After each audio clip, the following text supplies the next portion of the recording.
안녕하세요. 축구 전문 기자 한준입니다. 파죽의 4연승, 대한민국 축구 국가대표팀이 2026 북중미 월드컵 본선 진출을 위한 8부 능선을 넘고 있습니다. 이번 팔레스타인과의 원정 경기까지 이기면서 5연승을 달성할 경우 내년 3월에 있을 홈 2연전에서 조기에 월드컵 본선 진출을 확정할 수 있는 아주 유리한 위치에 있는데요.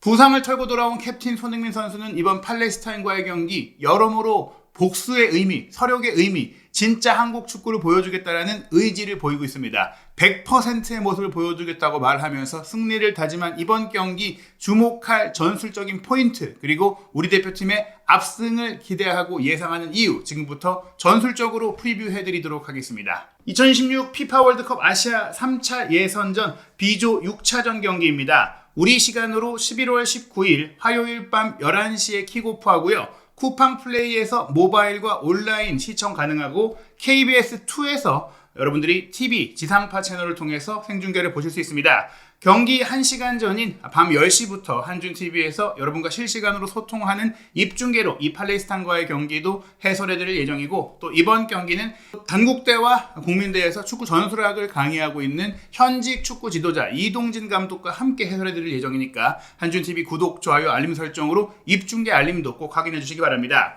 한국과 팔레스타인의 경기가 열리는 날 다른 주목할 경기들도 있는데요. 11월 19일 화요일 밤 9시에는 인도네시아, 신태용 감독의 돌풍이 정말 거세죠. 인도네시아가 사우디아라비아와 홈경기 치르고, 또 지금 2연승을 거두면서 반전에 성공했던, 또 이제는 본선 직행 티켓의 희망까지 살린 중국이 같은 시간에 일본과 홈경기 치릅니다. 이란과의 경기 패배했지만 선전한 북한은 같은 시간 우즈베키스탄과 경기하고요. 또 파죽지세로 본선 진출 조기 확정을 노리고 있는 이란은 한국과 같은 밤 11시에 키르기스스탄과 경기합니다. 우선 우리가 속한 B조의 상황을 살펴보면 5차전 이제 반환점을 돌았어요. 모든 팀들이 한 번씩 상대를 했는데 한국 대표팀이 4승 1무 무패를 달리고 있는 유일한 팀이고요. 11득점으로 가장 많은 골을 넣고 있습니다. 이라크가 3골밖에 내주지 않았기 때문에 최소 실점에서는 조금 밀려있긴 하지만 그래도 4골밖에 내주지 않으면서 공수 양면에 걸쳐서 가장 균형 잡힌 경기력을 보이고 있고요. 승점 13점을 기록하고 있는 압도적인 1위인데 2위 경쟁을 벌이던 요르단과 이라크가 비기면서 승점 8점에 멈췄거든요. 그러한 가운데 만약에 요르단과 이라크가 이번 6차전 일정에서도 오만 원정, 쿠웨이트 원정을 치르거든요. 이 경기에서 승리하지 못할 경우에 우리가 팔레스타인을 이기면 승점 차이가 이제 더 크게 벌어지게 됩니다. 현재도 5점 차인데 크게는 8점까지도 벌어질 수 있는 상황이죠. 그리고 이어서 말씀드린 대로 우리가 이번 11월에는 중동 원정으로 2연전을 치렀는데 내년 3월에 있을 7, 8차전 같은 경우에는 우리가 홈에서 연달아서 두 경기를 치르게 됩니다. 3월 20일 오만전, 그리고 3월 25일에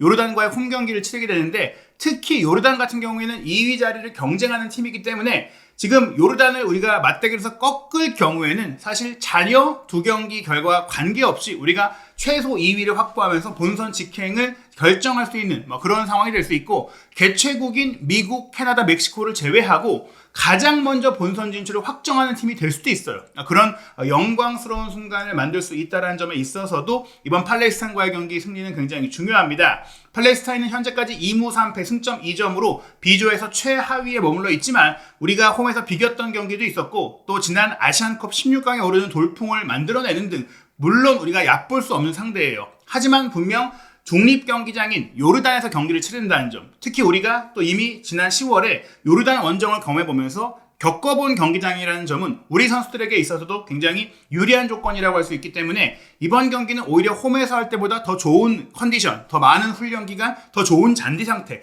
여러모로 날씨까지 고려했을 때는 우리가 더 좋은 컨디션으로 팔레스타인을 상대한다고 기대할 수 있겠습니다. 그리고 또 하나 주목할 기록이 있죠. 바로 AFC와 피파 그리고 KFA의 토트넘 호스퍼 공식 채널까지도 축하 그래픽을 만든 손흥민 선수의 A매치 50호골 대기록이 지난 쿠웨이트와의 경기에 달성이 됐는데요. 이번 팔레스타인과의 경기에서 또 한 번 득점을 노리고 있습니다. 손흥민 선수가 역대 어떤 팀들을 상대로 골을 넣었는지도 모두 세밀하게 체크한 토트넘 호스퍼의 공식 채널 축하 그래픽도 올라왔고, 또 아시아 축구 연맹도 손흥민 선수의 연도별 또 골 셀레브레이션과 각기 다른 유니폼을 입고 참가했던 각종 국제대회에서의 득점 셀레브레이션 사진을 모아서 이렇게 특별 그래픽을 만들기도 했습니다. 차범근 전 선수가 58득점으로 역대 득점 1위인데 손흥민 선수가 이제 50골로 8골 차이로 추격을 했잖아요. 팔레스타인과의 경기에 뭐 해트트릭만 기록을 해도 5골 차이로 좁혀지면서 올해 일정을 마무리할 수가 있고, 또 내년에 있을 월드컵 예선전 잔여 일정이라든지 우리가 본선 직행을 확정할 경우 치르게 될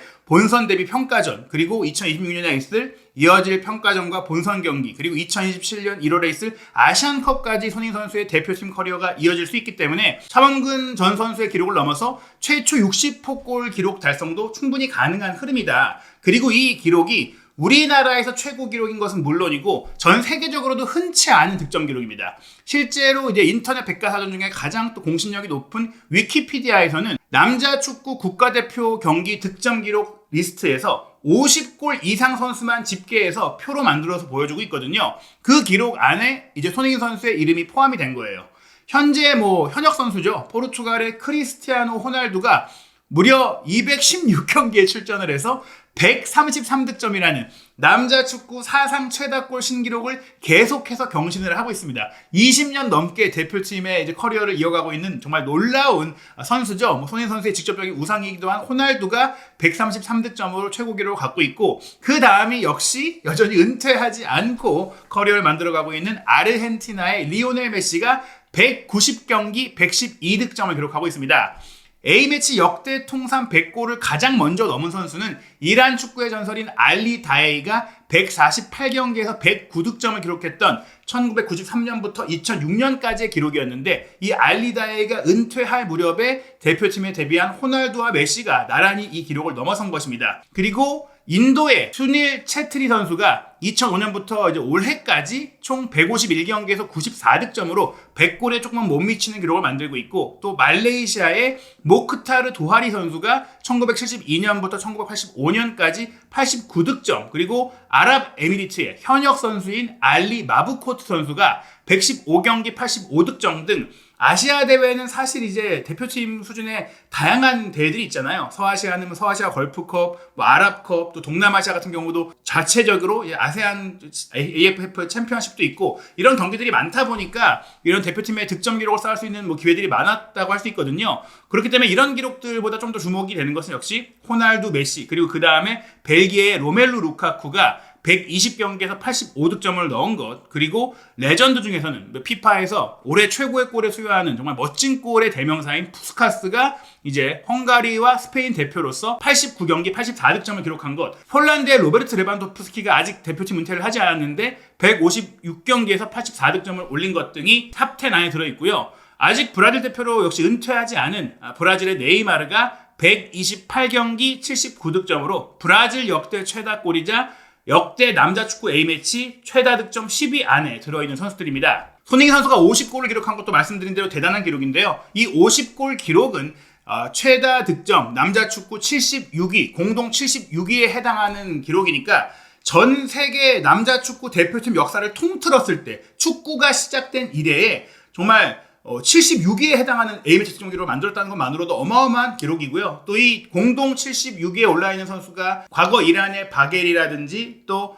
호주의 팀 케이힐, 일본의 오카자키 신지, 말레이시아의 자이날 압딘 하산 등 아시아의 팀들이 굉장히 많은 대표팀의 경기를 뭐 역사적으로도 많이 해오다 보니까 아시아 선수들이 많은데, 손흥민 선수는 정말 메이저 대회, 월드컵 뭐 이런 정말 큰 무대를 중심으로 이런 기록을 만들었다는 점에 있어서 더 그 가치가 크다고 할 수 있고, 이 기록이 현재 진행형이기 때문에 아마도 60골을 채웠을 때는 더 높은 순위로 올라가지 않을까. 당장 이번 팔레스타인과의 경기에서 한 골만 더 추가를 해도 프랑스의 티에리 앙리, 칠레의 알렉시스 산체스와 같은 공동 69위로 점프를 하게 됩니다. 팔레스타인과의 A매치는 이번이 역대 두 번째 만남이에요. 지난 9월에 있었던 홈 경기가 성인 대표팀 간의 첫 번째 대결이었는데 아쉽게도 우리가 득점도 하지 못하고 0대0으로 비기면서 홍명보호 2기 체제가 많은 좀 우려 속에 시작을 했었는데요. 그 부분을 주장인 손흥민 선수도 좀 아쉬워한 것 같아요. 쿠웨이트와의 경기 승리 이후 가진 인터뷰에서 우리가 첫 스타트를 잘못 끊어서 팔레스타인전을 처음으로 하면서 많은 팬분들이 월드컵 최종 예선에 걱정을 하셨을 거라고 생각하는데, 분명히 이제는 더 좋은 컨디션에서 더 좋은 환경에서 좋은 모습을 보여줄 수 있을 것 같다. 이제 이 경기 며칠 안 남았는데 2024년 올해 마지막 대표팀 경기인 만큼 승리로 장식하고 싶다라는 의지를 표했습니다. 우리 대표팀이 팔레스타인과 치렀던 또 다른 경기는 23세 이하 팀이 광저우 아시안게임에서 치렀던 경기인데요. 2010년 11월에 있었던 광저우 아시안게임 조별리그에서 윤빛가람, 박주영, 박희성의 골로 3대0으로 이겼던 경기인데 이때의 대표팀 감독도 홍명보 감독이었어요. 홍명보 감독이 이번 팔레스타인과의 경기는 본인의 2기 첫 경기가 여러모로 준비 시간도 짧았고 많은 어수선한 상황 속에서 이뤄졌기 때문에 좀 본인이 이게 진짜 실력이 아니었다, 우리 팀의 진짜 실력을 못 보여줬다라고 생각할 수 있기 때문에 이번 경기는 남다른 자세로 나올 것 같습니다. 게다가 팔레스타인이 분명히 돌풍의 팀이고 최근 피파와 AFC의 인프라 지원과 굉장히 좀 환경적으로 전쟁의 상처도 있고 여러모로 좀 국제 구호단체들의 지원도 받으면서 좀 드라마를 만들어내고 있는 나라거든요. 그런 지원 속에서 성장을 하고 있고 그 과정 속에서 또 지난 아시안컵에서는 아랍에미리트와 무승부 그리고 홍콩의 3대0 승리를 거두면서 16강까지 올라갔고 또 개최국인 카타르에 1대2의 석패를 당하면서 탈락하는 과정 속에서는 정말 뛰어난 경기를 보였거든요. 그 뒤에 방글라데시를 연속으로 제압하고 또 레바논과의 2차 예선 경기도 비겨내면서 최종 예선까지 진출을 하게 됐는데요.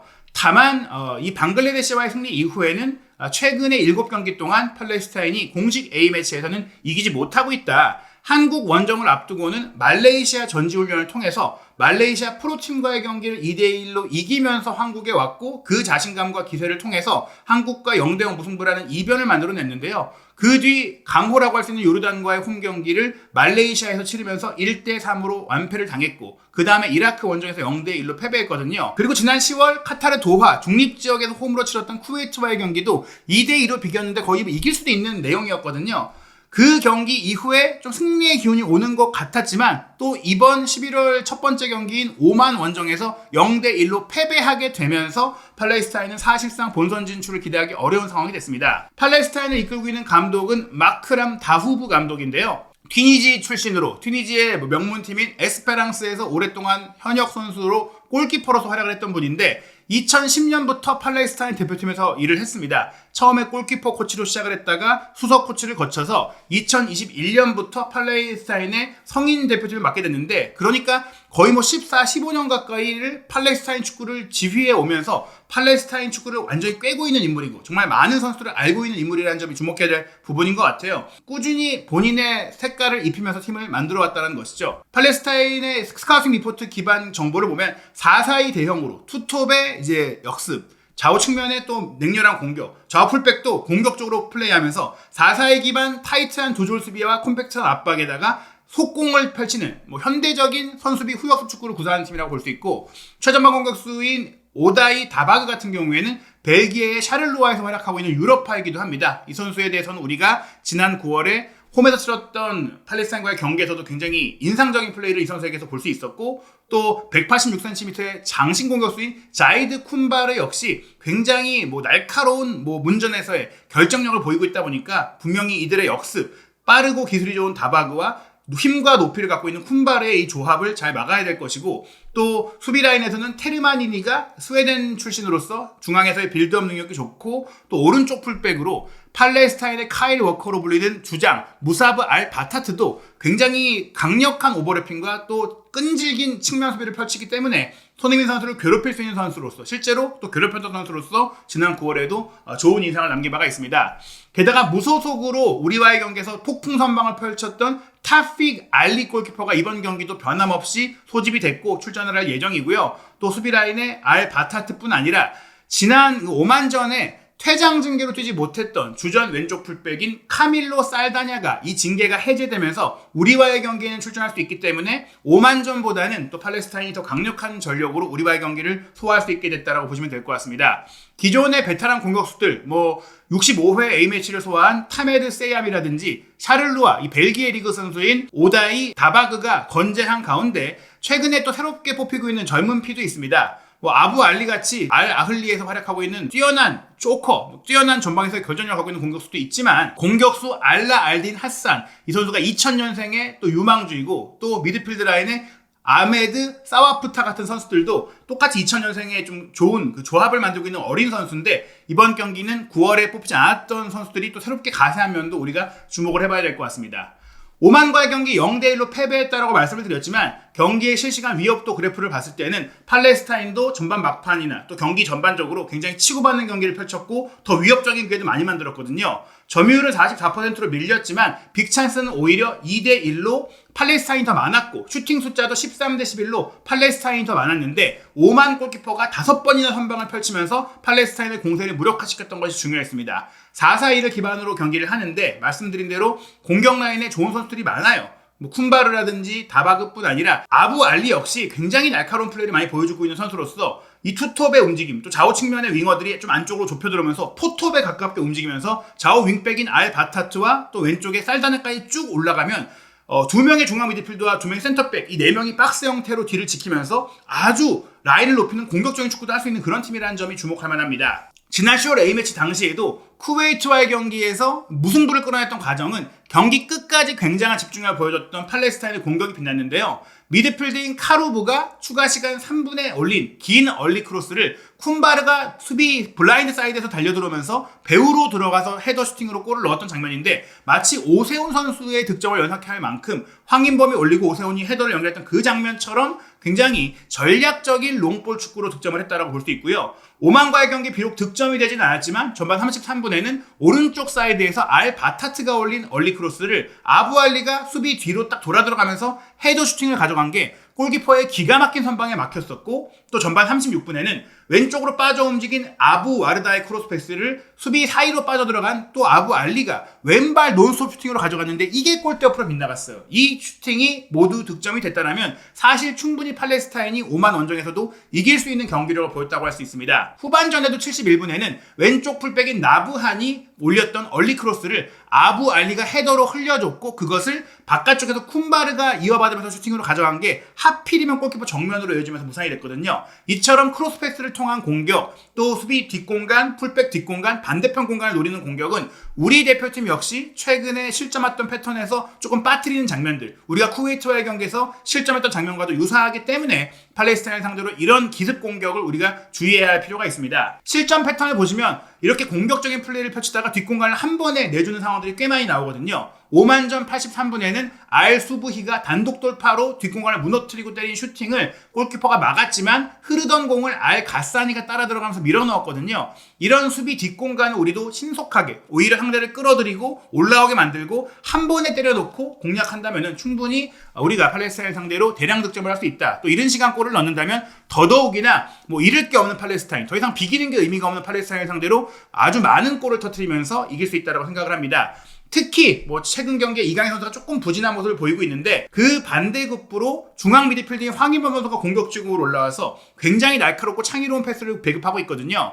당장 쿠웨이트와의 경기에 홀로 멀티 도움을 기록하면서 정말 기가 막힌 크로스, 놀라운 스루 패스를 보여줬는데 손흥민 선수가 대한축구협회가 현장 직캠과 뒷이야기를 전하는 인사이드 캠을 통해서 이제 소개를 했는데 지단의 영상을 봤는데 황인범 선수 생각이 났다. 지단이다 지단 이렇게 얘기할 정도로 정말 놀라운 창의적인 아트 사건을 보여줬거든요. 페이노르트 이적 이후 그야말로 본인의 창의성과 잠재력을 완전히 더 끌어올리고 있는 황인범 선수가 이 쿠웨이트와의 경기에서 키패스 3개에다가 패스성공률 92%에다가 수비 커버와 압박과 롱패스까지 크로스까지 모든 걸 보여줬기 때문에 이번 팔레스타인과의 경기는 황인범의 발끝에서 또 얼마나 많은 공격 기회가 나올지도 기대가 되고요.